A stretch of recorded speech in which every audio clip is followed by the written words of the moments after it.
বসেছিলাম 11 তারিখে দাওয়াতুল্লাহ ভাইজানের সামনে, তাও আবার ঝাড়খণ্ডে বসেছি। যাই হোক ব্রাদার, আজকে এ মাহফিল খুবই পবিত্রময়, কারণ একটা হাদিস শরীফে আছে যে আল্লাহর নবী, আজকে ধরুন আমি আমার ভাইজানকে জিজ্ঞাসা করব সকালবেলায়, কিংবা কেউ জিজ্ঞাসা করবেন যে কালকে কোথায় মিলাদ হচ্ছিল, তুমি এই গ্রামের নাম বলবেন। কোথায়? গ্রামটার নাম কি? দেবীপুর। একটা মহল্লার মধ্যে, পাড়ার মধ্যে একটা গাছের গোড়ার কাছে জিকিরে হুসাইন হচ্ছিল, জোরে বলেন সুবহানাল্লাহ। কিন্তু আমাকে জিজ্ঞাসা করবেন, আমিও উত্তর দিব। হযরতকে জিজ্ঞাসা করুন, মৌলানা সাহেবকে, উনিও উত্তর দিবেন। আরো যাকে জিজ্ঞাসা করবেন, প্রত্যেক বাচ্চা থেকে নিয়ে চাচা প্রত্যেকে বলবে দেবীপুরের গ্রামে প্রোগ্রাম হচ্ছিল। কিন্তু এই মাহফিলকে আমার আকা নবী মুস্তাফা মুহাম্মদুর রাসূলুল্লাহ সাল্লাল্লাহু আলাইহি সাল্লাম নবী বলছেন, তানাজ্জালুর রাহমা ইনদা যিকরাস সালিহিন, যেই জায়গাতে আল্লাহ এবং আল্লাহর রাসূলের, যেই জায়গাতে আহলে বাইয়াতের, যেই জায়গাতে বুজুর্গানের দ্বীনের আলোচনা করা হয়, আপনার আমার কাছে লাগে এটা দেবীপুর একটা ময়দান, কিন্তু নবী পাক বলছেন না, এটা দেবীপুরের ময়দান নয়, আজকে আপনি জগানে। তাহলে এ মাহফিল পবিত্র। আর এটা কার মাহফিল? হুসাইনি মাহফিল, জোরে বলুন। কারণ এটা কোন মাস চলছে? মুহররম। দুঃখের না সুখের? কিন্তু এখন তো সব সুখের বলছে। বলছে মুহররমে নতুন নতুন খাবার খাও, নতুন নতুন ভালো ভালো দান করো। কয়েকটা হাদিস দিব ইনশাআল্লাহ। আমার পূর্ব বক্তায় আয়াত তেলাওয়াত করেছিলেন, উনি সারমর্ম অল্প সময়ে খুব সুন্দর বুঝিয়েছেন। যখন এ আয়াতে মুকাদ্দাসা নাজিল হয়, কুল্লা আসআলুকুম আলাইহি আজরান ইল্লাল মুআদ্দাতা ফিল কুরবা, এ আয়াত নাজিল হয়েছিল তার জন্য। দেখবেন আমি কাউকে এখানে হুড়া মারতে বসিনি, কাউকে আমি ঠসা মারতে বসিনি, আমি দলিল দিয়ে কথা বলছি। কয়েকটা কিতাবের নাম বলছি, যেমন কিতাবের নাম কোরআনের তাফসির, তাফসিরে ইবনে কাসির 1 নম্বর, তাফসিরে ইবনে ইরাবি, তাফসিরে মাদারিক, তাফসিরে জালালাইন। এসব তাফসিরের মধ্যে বিশ্ববিখ্যাত তাফসির যেটার নাম হলো তাফসিরে জালালাইন। কি বললাম? জালালাইন। যেটা সুন্নি বলেন, দেওবন্দ মত বলেন, তাবলিগি মত বলেন, শিয়া মত বলেন, ফারাজি মত বলেন, 73টা মাযহাবের মাদ্রাসায় কিন্তু তাফসির পড়ানো হয়। তাফসিরটা কি? নেড়া আরবি, একটা করে কোরআনের আয়াত আর কিছুটা নবীর হাদিস। তাই একটা আরবিক জিনিসের উর্দু তর্জমা আমি নিজের মন মতন করবো, আরেকজন আপনার মন মতন করবে। কিন্তু যখন তাফসির করবে কোন শিক্ষক, এর কিন্তু বাইরে যেতে পারবে না। পারবে কি বাবজিরা? পারবে? পারবে না। তো তাফসিরের মধ্যে লিপিবদ্ধ আছে যে এ আয়াত যখন নাজিল হয়, তো আমার আকা নবী মুস্তাফা মুহাম্মদুর রাসূলুল্লাহ সাল্লাল্লাহু আলাইহি সাল্লাম এ আয়াতের দিকে লক্ষ্য করে ওই সময় আমার আকা নবী মুস্তাফা করলেন কি, তার বাড়িতে নাজিল হচ্ছে আয়াতখানা নাজিল হলো উম্মে সালমা রাদিয়াল্লাহু তাআলা আনহা, নবী পাকের স্ত্রীর বাড়িতে। এবং এটা আপনি মিশকাত শরীফের হাদিসে পাবেন, মিশকাতুল মাসাবি কিতাবে। বর্ণনাকে বিখ্যাত রাবি, বিখ্যাত সাহাবী হযরত সাইয়্যিদিনা জাবির রাদিয়াল্লাহু তাআলা আনহু কি বর্ণনা করছেন যে আমরা নবী পাকের দরবারে গেলাম, তো দেখতে পেলাম নবী পাক একটা কম্বল ওড়ে আছেন, চাদর কামলিওয়ালা এইভাবে দিয়ে আছেন। তো মনে হচ্ছে যে কম্বলের মধ্যে কেউ যেন কি হলো ভরা আছে। তখনই আল্লাহর নবী দুহাত তুলে বলছেন, আল্লাহুম্মা হাউলাই আহলি বাইতি, আল্লাহুম্মা হাউলাই আহলি বাইতি, হে আল্লাহ এরাই আমার পরিবার, এরাই আমার বংশধর। ইন্নামা ইউরিদুল্লাহ লিইযহিবা আনকুম রিজসা আহলা বাইতি ইউতাহিরকুম তাতহীরা। আল্লাহ চাদরের মধ্যে যারা রয়েছে এরাই আমার আওলাদ, এরাই আমার সন্তান, এরাই আমার পরিবার। আল্লাহ এদের কাছ থেকে দুনিয়ার সমস্ত নাপাককে দূর করে দাও। তাহলে চাদরের মধ্যে কে ছিল এবার দেখতে হবে। হ্যাঁ, জাবির রাদিয়াল্লাহু তাআলা বলছেন চাদরের মধ্যে কে? নবী চাদর খুলে দেখছেন না হযরতে ইমামে হাসানে মুস্তাফা, ইমামে হুসাইনে পাক, মাওলায়ে কায়নাতে পাক, খাতুনে আতহারে পাক আলাইহিমুস সালামা এবং নবী পাক 5 জন, আর 5 জনকে নিয়ে পাক পঞ্জাতন। পাক মানে পবিত্র, তন মানে দেহ, পঞ্জা মানে 5 জনকে নিয়ে একটা পবিত্র দেহ। তাহলে ওখানে নবী কাদেরকে পাক পঞ্জাতন বললেন? এখানে যদি কেউ বলে যে নবীর পরিবার আহলে বাইত, না, ওই জায়গায় উম্মে সালমা ছিল। নবীর উপরে যখনই আয়াত নাযিল হয় উম্মে সালমা বলছেন, ইয়া রাসূলুল্লাহ, ইয়া হাবিবাল্লাহ, আনা মাআকুম, নবী আমিও তো আপনার পরিবারের মধ্যে। নবী বলছেন, ওয়ালা খায়রু মিনহু, ইয়া সালমা তুমি কি ঠিক আছো? বলে কেন হুজুর? বলে আমি তো আপনার স্ত্রী, আমি তো আপনার ঘরানার মেয়ে, আপনার বউ। বলে হ্যাঁ ঠিক। বলে নবী তাহলে আমি এদের সমতুল্য কেন হতে পারবো না? নবী বলছেন আসমান থেকে নিয়ে জমিন অব্দি যতটা ডিফারেন্স তোমার মধ্যে আর হযরতে হাসান ও হুসাইনের মধ্যে এতটাই ডিফারেন্স।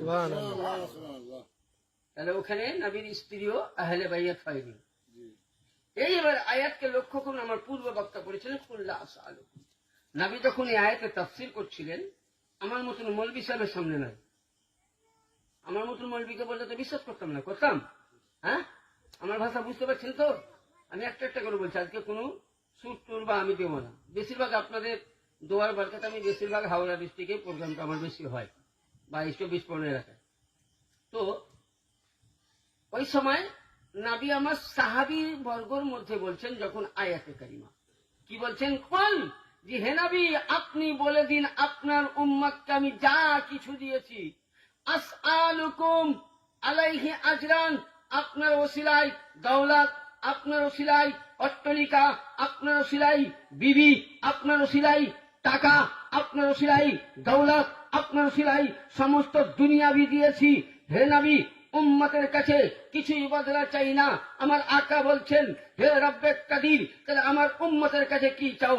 আল্লাহর পাক বলছেন, ইল্লাল মুআদ্দাতা ফিল কুরবা, আমি আসমান দিয়েছি, এর বদলা যদি দিতে চাই তোমার আহলে বাইতকে ভালোবাসতে বলো। আমি জমিন দিয়েছি উম্মতকে, এর বদলা দিতে গেলে আহলে বাইতকে ভালোবাসতে বলো। আমি দৌলত দিয়েছি উম্মতকে, আহলে বাইতকে ভালোবাসতে বলো। আমি টাকা দিয়েছি উম্মতকে সংসার চলার জন্য, একে আহলে বাইতকে ভালোবাসতে বলো। আমি আল্লাহ যা দিয়েছি এদেরকে বলো যে আমার আহলে বাইতকে ভালোবাসবে, নবীর ঘরানাকে ভালোবাসবে। আমি আল্লাহ যা দিয়েছি এর বদলা মনে করে মেনেই নিব। তাহলে আল্লাহ কি বললেন? আমার আহলে বাইত, কুরবি লোক আহলে বাইত কেরেবি।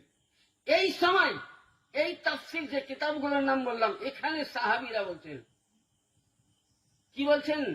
قال يا رسول الله هؤلاء وجبت عليك موداتك, ইয়া রাসূলুল্লাহ, ইয়া হাবিবাল্লাহ, এমন কোন ব্যক্তি যাদের জন্য কোরআন বলতেছে তাদের প্রতি মোহাব্বত করা ফরজে আইন।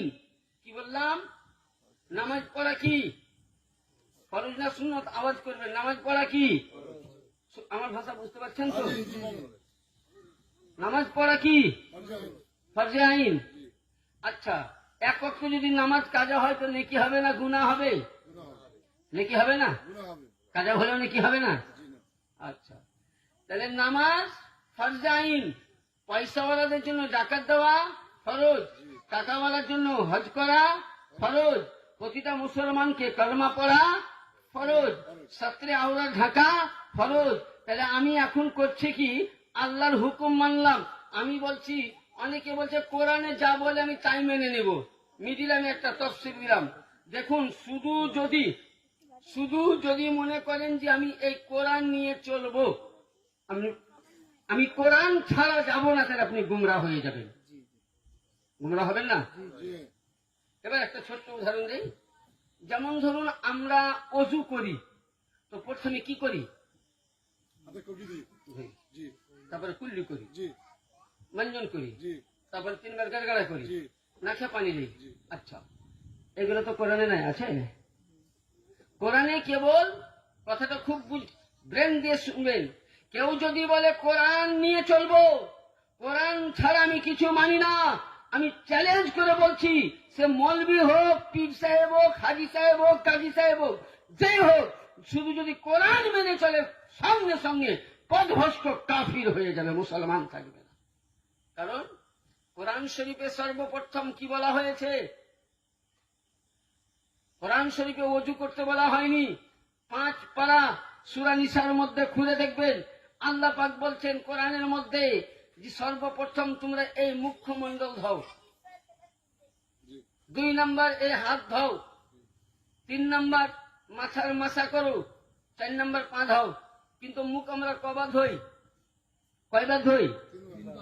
কিন্তু কোরআন 3 বার বলেনি, 2তে বলেছে। আমার মশলা খুব বুঝবেন, তবে না আপনি কোরআন হাদিসের তাফসীর বুঝতে পারবেন না। কোরআন বলতেছে মুখমণ্ডল ধোও, আর মাথা কি বলে? মাসা করো, হাত ধোও, পা ধোও। এই 4টা ধুয়ে আপনি যদি আল্লাহু আকবার করে নামাজে দাঁড়ান, তো নামাজ হবে? কেন হবে না? এটা তো বোঝা যায় কোরআন ছাড়া মানব না, করে না হেলে ভাইদের কথা না। আমি বলছি আসো, আছে কিনা দেখাচ্ছি। কোরআন কি আছে আমি দেখিয়ে দিচ্ছি খুলে। তাহলে কোরআন কে বুঝতে গেলে রাসূলের হাদিসে কি হয়? বুঝতে হবে, প্রয়োজন আছে। ইয়ানি কোরআন বলতেছে ধুতো করো, ঠিক, হাত ধুতো করো, মুখ ধুতো করো, মশা করো, পায়ে ধোও। এটার ব্যাপার জানতে গেলে তাফসীর যেতে হবে, হাদিস যেতে হবে।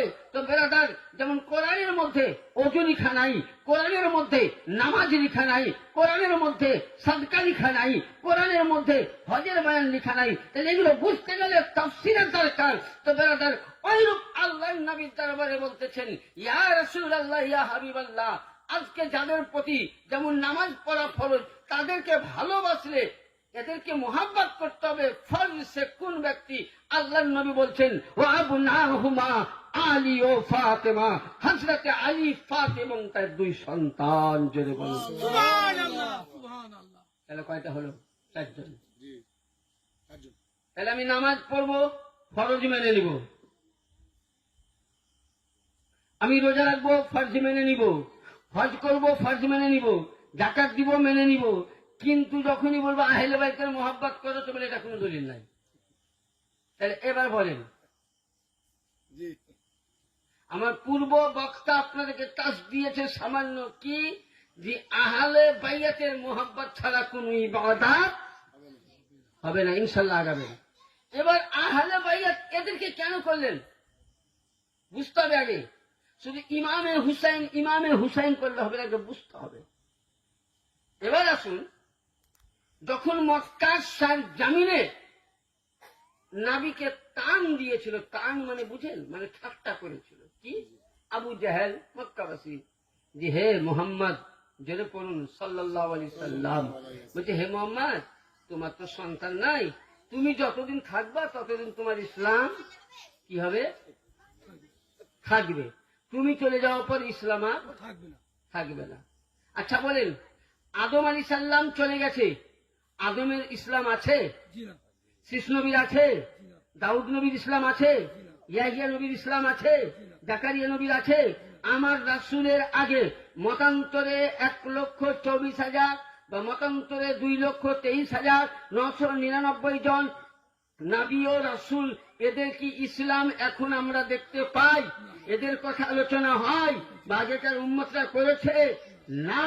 তাহলে প্রত্যেক নবীদের ইসলাম ওর জামানায় চলেছে, কিন্তু উনি চলে যাওয়ার পর উনার জামানার ইসলামকে অন্য নবী প্রচার করেননি। কিন্তু বেরাদার, যখন সুবহানাল্লাহ আল্লাহর নবীর দরবারে আসলো, বললে হে নবী, তুমি তো মুহাম্মদ, তুমি তো পয়গম্বর, তুমি তো কালেমা লা ইলাহা ইল্লাল্লাহর দাওয়াত দাও। এ মোহাম্মদ, তুমি যখন চলে যাবে আর ইসলাম জিন্দা হবে না। বলে কেন? বলে তোমার সন্তানই তো নাই, 2টি সন্তান ছিল তো চলেই গেছে, এখন তোমার মেয়ে, আর মেয়ের দ্বারা থেকে ইসলাম বংশ পরিচয় হয় না, হয়? আচ্ছা বলেন তো, বংশের প্রদীপ কোথা থেকে বাড়ি? ছেলের দ্বারা না মেয়ের দ্বারাই? ছেলের দ্বারাই। কিন্তু তার উল্টা, নবীর বংশ কোথা থেকে বেড়েছে? কোথা থেকে? মেয়ে থেকে। তখনই আল্লাহর নবী, দয়ার নবী আসমানের দিকে মাথা উঠালেন। এমন সময় আল্লাহ রাব্বুল আলামিন সঙ্গে সঙ্গে বলছেন, ইন্না শানিয়াকা হুয়াল আবতার। হে নবী, আপনি চিন্তা করবেন না, yani আপনি চলে যাওয়ার পর আপনার পরে আপনার যে লাখতে শিকার কালিজের টুকরা নয়নতারা জান্নাতের সরদারনি সাল্লামুল্লাহু আলাইহা, খাতুনে জান্নাতে পাক সাল্লামুল্লাহু আলাইহার আলীর সঙ্গে বিবাহ হবে। তার বাতান থেকে 2টি সন্তান আসবে, যার নাম হবে হাসান ও হুসাইন। আর সেখান থেকে যতদিন আমার পৃথিবী থাকবে, আলীর সন্তান থেকে, ফাতিমার বাতান থেকে আপনি আমার যেখানে পৃথিবী থাকবে, আপনার কালেমার বাংলায় সেখানেই প্রচার থাকবে।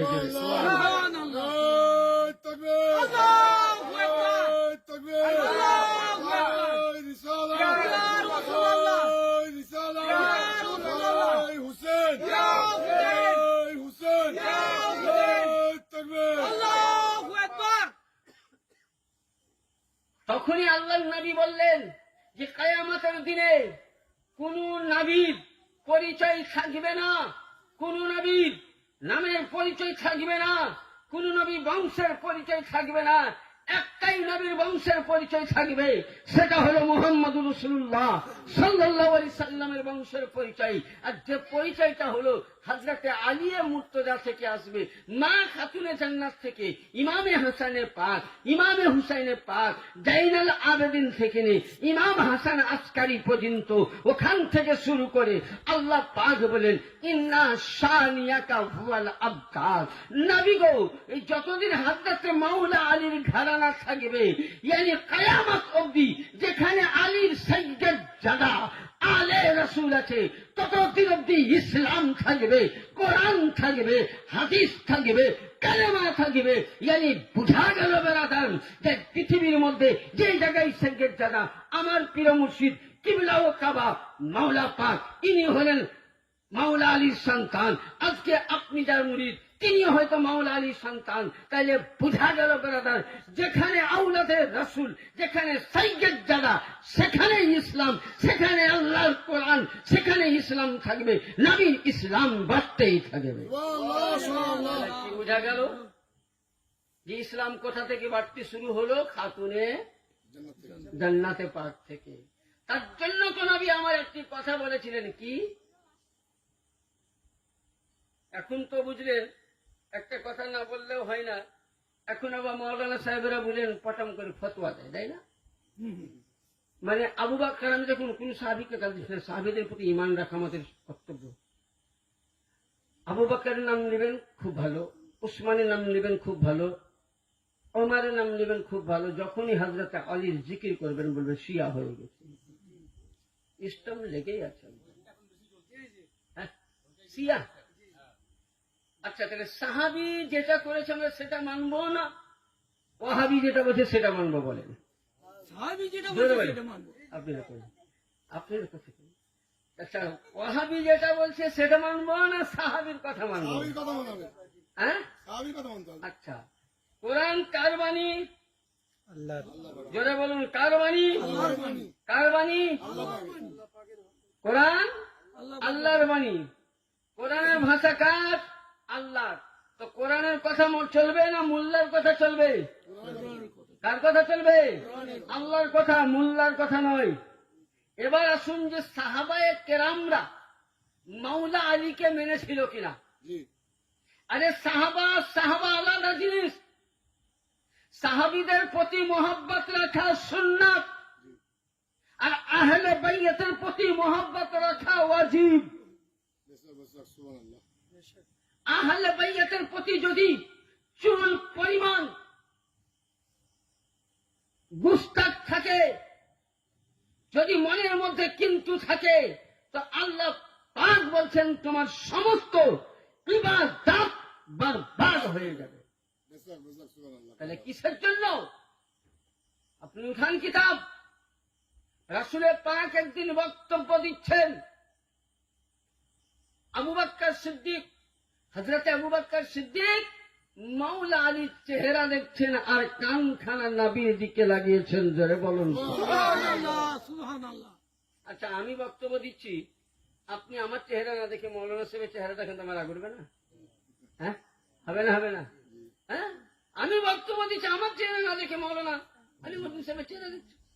তো হযরত আবু বকর নবীর সামনে বক্তব্য শুনছেন, হাদিস শুনছেন, আর ওই সময় আবু বকর এইভাবে চট করে বলেন হযরত আলীর দিকে দেখে, মানে চোখের পলক কিন্তু, পাতা কিন্তু, পাপনি কিন্তু পড়ছে না, উনি দেখতেই আছেন।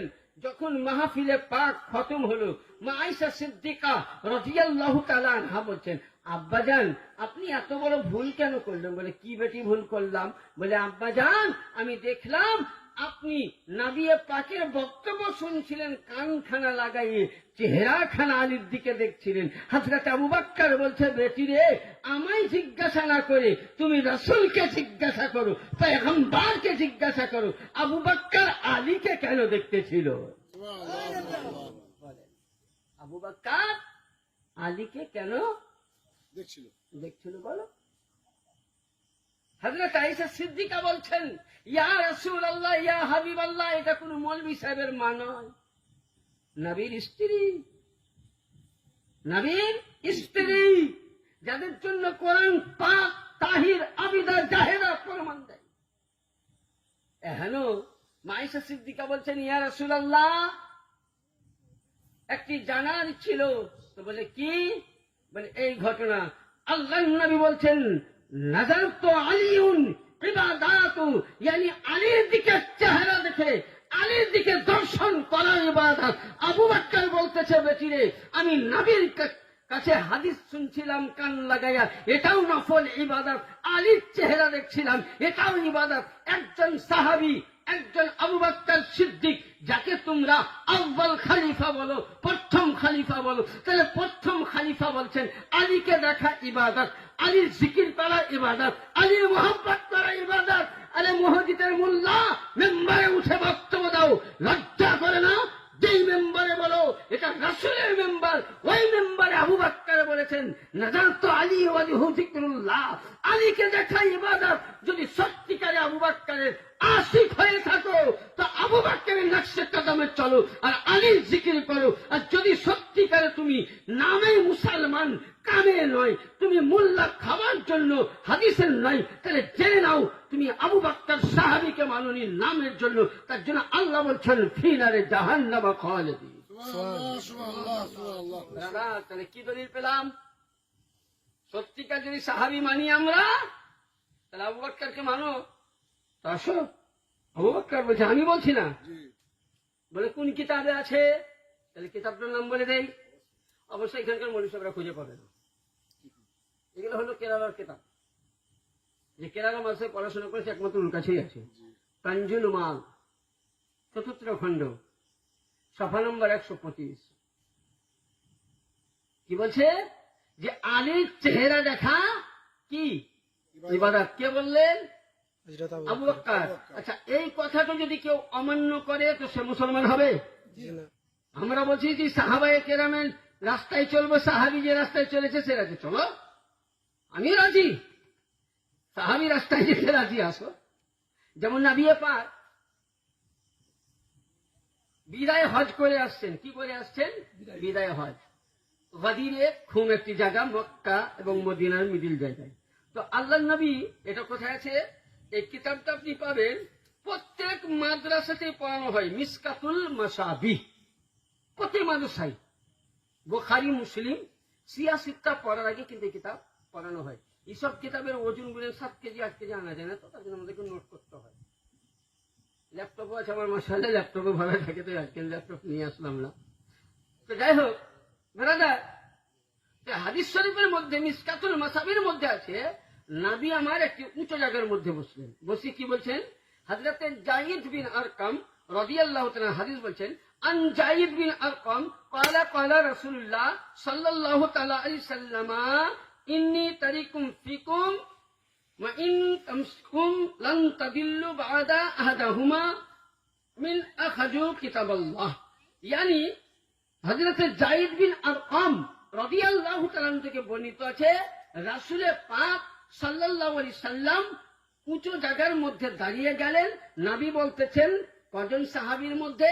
ওই সময় কোন মক্কাবাসী ছিল না, মদিনাবাসী ছিল না, কেবল ছিল নবীর 1,25,000 সাহাবী। কত ছিল? 1,25,000 সাহাবী। আচ্ছা, এই মজমুয়া ভুল হবে? হ্যাঁ, ওরা নাপাক অবস্থায় ছিল বলেন? জি না, বিন ওযুতে ছিল? জি না, কার সাথে ছিল? নবীর সঙ্গে। কোন সাহাবী? জান্নাতি সাহাবী, তাই তো? জি না, তাহলে ওই সাহাবীদের মজমুয়াতে নবী বলছেন, কি বলছেন? বলছে আমি কে? বলে ইয়া রাসূলুল্লাহ, আপনি আমাদের নেতা, আপনি আমাদের নবী, আপনি আমাদের রাসূল। বলে আপনার পাওয়ার? নবী বলছেন আমার পাওয়ার কি? বলে আল্লাহর যা কিছু আছে পরে আপনার সব। নবী তখন বলছেন শুনো শুনো, হে মক্কাবাসী, হে মদিনাবাসী, 1,25,000 সাহাবীর মধ্যে নবী করলেন কি? হযরতে মাওলা আলীর হাত দুখানাকে উত্তোলন করে বলেছিলেন মান কুনতু মাওলাহু ফাহাদা আলিউন মাওলা। হে মদিনাবাসী নয়, হে দুনিয়াবাসী নয়, হে সাহাবীর মজমুয়া শুনো, আমি যার মাওলা, আমি যার আকা, আমি যেমন নবীদের মাওলা, ফারিস্তাদের মাওলা, আসমানের মাওলা, জমিনের মাওলা, চন্দ্রের মাওলা, সিতারের মাওলা, নামাজের মাওলা, কোরআনের মাওলা, হাদিসের মাওলা, যাকাতের মাওলা, আমি যার যার মাওলা ছিলাম, আজ থেকে সমস্ত জিনিসের দায় দায়িত্ব মাওলা হিসাবে মাওলা আলীকে আমি করে গেলাম। আল্লাহু তাকবীর, আল্লাহু তাকবীর, আল্লাহু হায়দারি, হায়দারি, রিসালাত, আল্লাহু তাকবীর, আল্লাহু আকবার। দাদা, তাহলে নবী কি বললেন? আমি যার যার মাওলা ছিলাম, সকলের মালিক কে? এবার এর একটা এখন প্রশ্ন উঠিয়েছে, বুঝলেন কি ছিল? বলছে তাহলে আবু বকর সিদ্দিক খলিফা ছিলেন? অবশ্যই ছিলেন। এ খলিফা আলাদা, ও খলিফা আলাদা, বুঝতে হবে। জি, আচ্ছা, ভারতের প্রধান কটা হয়? ভারপ্রাপ্ত মেলা কটা, কিন্তু একজন প্রধানমন্ত্রী, তাই তো? জি, হ্যাঁ, একজন প্রধানমন্ত্রী। তাই নামটা বলেন না, থোকা স্বরাষ্ট্রমন্ত্রী, মুখ্যমন্ত্রী তো ভাগ আছে। তো আবু বকর, ওমর ও ওসমান যারা খলিফা ছিলেন, এরা দুনিয়াবি খেলাফত প্রাপ্ত ছিলেন, দুনিয়াবি খলিফা ছিলেন। লোককে ভালো থেকে খারাপে আনা, ভালো থেকে ভালোর মধ্যে নিয়ে আসা, খারাপ থেকে মন, খারাপ থেকে ভালোতে নিয়ে যাওয়া, তাদেরকে সামলাবার জন্য খলিফা ছিলেন। কিন্তু নবী আমার মাওলা আলীকে যে খেলাফত দিয়েছিলেন, সে খেলাফত স্বয়ং আল্লাহ পাক দেননি। উঠাও রে কোরআনে পাক সূরা আল মাইদা 6 পারার মধ্যে যখন নবী পাক বললেন মান কুনতু মাওলা ফাহাদা আলিউল মাওলা, তখন নবী পাকের কাছে জিবরিল আমিন কোরআনের আয়াত নিয়ে আসলেন, আল ইয়াউমা আকমালতু লাকুম দীনাকুম ওয়া নি'মাতি লাকুম দীনুকুম। হে নবী, যখন মাওলা আলীকে আপনি শ্রেষ্ঠ বলে ইসলামের নেতা করে গেলেন, আজকে আপনার ইসলাম পরি মুকাম্মাল হয়ে গেল। সুবহানাল্লাহ, আল্লাহু তাকবীর, আল্লাহু তাকবীর, আল্লাহু রিসালাত, আলী, রিসালাত, আল্লাহু তাকবীর, আল্লাহু আকবার। তাহলে কি বুঝা গেল? আমি বলছি না, কোরআন বলছে। আবার উঠাও সূরা আল মাইদা 166 নম্বর আয়াতের মধ্যে 6 পারায় আছে, নবী যখন মিরাজে গিয়েছিলেন, ইয়া আইয়ুহা রাসূল বাল্লিগ মা উনজিলা ইলাইকা, যখন এই আয়াতে পাক বললেন, বলে নবী আল্লাহর তরফ থেকে যা কিছু আপনাকে দেওয়া হয়েছিল সেই জিনিসটা আপনি উম্মতের মধ্যে প্রচার করেন। তাফসিরে খুলবেন, ওই সময় 3টি জিনিস দেওয়া হয়েছিল। কি দেওয়া হয়েছিল? উঠাও তাফসিরে জালালেন যে কিতাবগুলো বললাম, তার মধ্যে লেখা ছিল কি? তাফসিরে এইভাবে লেখা ছিল, ইয়া আইয়ুহা রাসূল বাল্লিগ মা উনজিলা ইলাইকা মির রাব্বিক বিলায়াতুকা আমিরুল মুমিনিন ইয়া আলী ইবনে আবি তালিব। यानी বুঝা গেল যে স্বয়ং আল্লাহ পাক নবীকে বললেন, জি রাসূল আপনার পরে পরে খোদাইয়াতের যদি বেলায়াতের ভান্ডার কেউ হয় তো মাওলা আলী ছাড়া দুনিয়াতে যোগ্য কেউ নাই। কারণ যোগ্য হিসাবে আপনাকে বলি, তাহলে একটা হাদিস বুঝতে পারবেন। মানে একটা কথা বলতে গেলে আরেকটা বেরিয়ে যায়। কেমন কথা? যেমন নবী পাক মসজিদ নববীর মধ্যে একদিন বসলেন, সাহাবায়ে কেরাম হযরতে আবু বকরের হাতখানাকে নিয়ে বলছেন, উমারে আবু বকর, আজ থেকে তুমি ভাই ভাই হয়ে যাও। ওসমান গনিকে আরেকজন সাহাবীর ভাই ভাই করে দিলেন, আরেকজন সাহাবীকে আরেকজন সাহাবীর ভাই ভাই করে দিলেন, সকল সাহাবীর ভাই ভাই করে চারা লাগিয়ে দিলেন। এখনো সময় হযরত আলী মুনচার হয়ে বসে আছে। তো নবী বলছেন, আলী কি হলো? বলে, হুজুর আপনি ইনসাফ ভালো করলেন না। বলে, কেন? বলছে, আপনি সবাইকে এক অপরের ভাই করে দিলেন।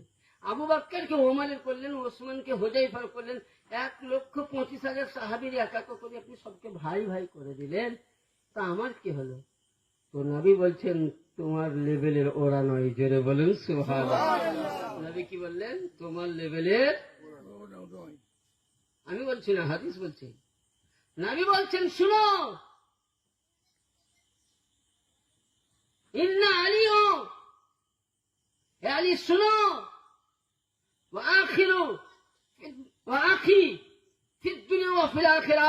আমি ওমর ওসমানকে এক অপরে ভাই ভাই করেছি, এরা এক অপরের লেভেলের মধ্যে, এদের মধ্যে তোমার লেভেল কাউরির মেলেনি। একমাত্র আনতা আলিউন আখিরু, ইয়ানি এ আলী, আমি হলাম তোমার লেভেল। তুমি আজও আমার ভাই, কাল কিয়ামত অবধি আমার ভাই হয়ে। তাহলে বলুন বেরাদার, আলী তো নূর, আলীর আওলাদ নূর, খাতুনে জান্নাত নূর, হাসান নূর, হুসাইন নূর, জাইনুল আবেদিন নূর, মুসা কাসিম নূর, মুসাজুন নূর, হযরত বাকির নূর, ইমামে হাসান আসকারী নূর, এমনকি আব্দুল কাদের জিলানী নূর, এমনকি বেরাদার মাওলা পাক নূর, গৌসে সানি পাক নূর, কুতুবে বারি পাক নূর। ইয়ানি এই সিলসিলায় যারাই এসছে প্রত্যেকেই নূরুন আলা নূর। আমার হুজুর পাক কিবলা ও কাবা তিনিও নূর। তার জন্য বেরেলিদের সরতাজ আহমদ রেজা বলছে, তেরে নসলে পাক মে है बच्चा बच्चा नूर का, तू है इन्हें नूर नबी तेरा सब घराना नूर।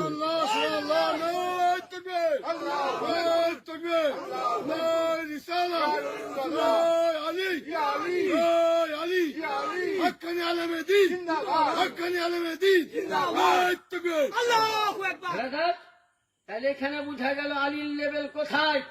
তোমরা বলো আলী আলী, আলীকে সিয়া করনে वाला, আলী আলী করনে वाला সিয়া। আরে যাদের মধ্যে আলী নাই তার মধ্যে নামাজ সঠিক নাই, যার মধ্যে আহলে বাইত নাই তার মধ্যে ঈমান নাই। কারণ এখানে হাদিসে গদিরে খুমের মধ্যে যখন নবী বললেন তোমাদের মাওলা আলী, ওই সময় হযরতে সাইয়্যিদিনা আবু বকর কে, আবু বকর এবং হযরতে উমর চট করে দাঁড়িয়ে গেলেন। দাঁড়িয়ে কি বলছেন? সঙ্গে সঙ্গে দাঁড়িয়ে যাওয়ার পর হযরত আবু বকর দেখবেন কোন মানুষ যখন ভোটে জিতে তখন কি করে, এদিকে একজনে ট্যাং ধরে, এদিকে একজনে ট্যাং ধরে লোক ফেলে না খায়। মানে পইলেও কি বাঁচলে দেখা দেখি নাই, জিতেছি তো, সে 4টা ভোটে জিতে 5টা ভোটে জিতেছি। তো যখনই নবী বললেন যে আমার পরে মাওলা আলী হবে, ওই সময় আবু বকর একটাকে ধরে আর এদিকে ওমর ফারুক ধরে দুইজনে ঘাড়ে নিয়ে বলছেন, বক বক ইয়া ইবনে আবি তালিব। বলছে বক বক ইয়া ইবনে আবি তালিব। আর কি বললেন তখন? বলছেন আমসিত আসহাবুকুম ইন্না মাওলা মাওলাকুম কুল্লু মুমিনুন।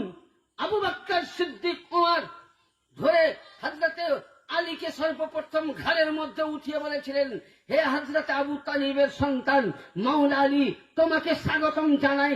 আজকে তুমি শুধু আজকে 1,25,000 সাহাবীদের মাওলা নাই, আসমান জমিনের মাওলা নাই, চন্দ্র সিতারার মাওলা নাই। yani আজ থেকে কুল্লু মুমিনুন, প্রত্যেক নর নারী, আবু বকর ওমর ওসমান সকলের তুমি আমাদের নেতা বা মাওলা। আজকে বলছে আমরা আবু বকর সিদ্দিকের তরিকা মানবো, তো আসো মিসকাত খুলো। আর যদি আমি দেখিয়ে না দিতে পারি তোমার বাড়িতে জিন্দগি ভর গোলামি করে যাবো আমি। আসো, মিশকাত নিয়ে আসো, বুখারী নিয়ে আসো, তিরমিজি নিয়ে আসো, সিয়াসিত্তাই যদি দেখতে চাও এসো, ওতেই দেখাবো। জি, তাহলে হযরত আবু বকরকে বলছো মানবো, আর আবু বকরকে মানছো, আর আবু বকর মৌলা আলীকে মৌলা বলে মেনেছে। হযরত আবু বকর সুবহানাল্লাহ, হযরত ওসমান গনি আলীকে মৌলা বলে মেনেছে। হযরত আবু বকর বলছে আলীকে দেখা ইবাদত। তাহলে বেরাদার, যে সাহাবীর নকশে কদমে চলতে চাও, তাহলে তোমরা তো সাহাবী মানো না। যে সাহাবী মানেন না, যে মুখে বলে সাহাবী মানি, সে কখনো মুসলমান হতে পারে না। তাকে বেদিন ছাড়া কিছু আর বলা যাবে না। বেরাদার, তাহলে হযরত আলী পাকের মশলা হলো সাহাবী। এবার আসুন যে আমরা রাসূল পাক সাল্লাল্লাহু আলাইহি সাল্লাম হযরতে মাওলা আলীর ব্যাপারে কি বলেছেন। অনেকে বলছে যে মাওলা আলীর ব্যাপারে একদিন একটা হাদিসে পাক আছে, কোরআনে আয়াতও আছে, আমি পড়তে গেলে অনেক সময়ের দরকার। আল্লাহর নবী একদিন মসজিদ নববীতে বসে আছেন। আবু বকর সিদ্দিক বলছেন, ইয়া রাসূলুল্লাহ, ইয়া হাবিবাল্লাহ, কিয়ামতের দিনে ইমাম ধরে উম্মতকে ডাকানো হবে। জোরে বলুন সুবহানাল্লাহ। প্রতিটা নবীর ইমাম ধরে একটা করে উম্মতকে ডাকা হবে। তো আমাদের ইমাম কে? আমাদের ইমাম কে? তো নবী আমার চুপ হয়ে গেলেন। কিছুক্ষণ পর আবার প্রশ্ন আসলো, নবী চুপ। যখন মসজিদ নববী দিয়ে মাওলা আলী আসছেন, নবী বলছেন, আবু বকর জিজ্ঞাসা করো, কি জিজ্ঞাসা করতে চাও?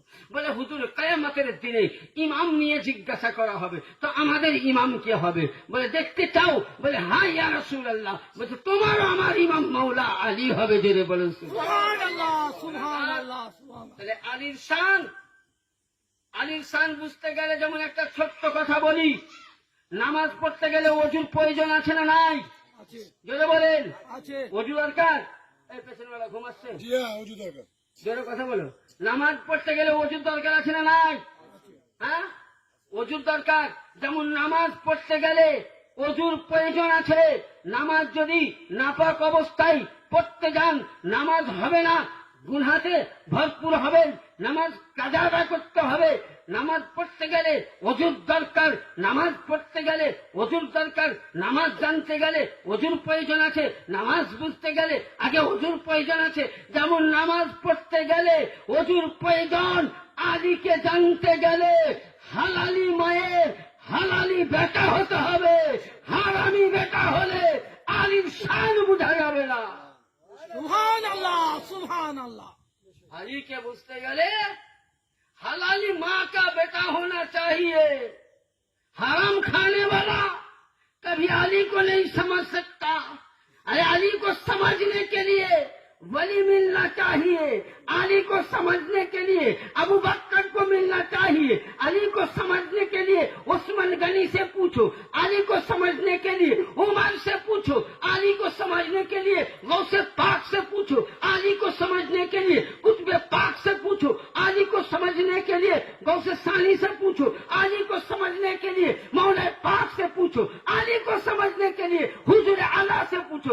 अली को समझने के लिए हजरत बड़ो पीर दस्तगीर से पूछो। अगर आली को जानना है तो वली के पास चलो। अगर आली को पहचानना है वली पकड़ो। अगर वली ना पकड़ो तो आली ना मिले तुम।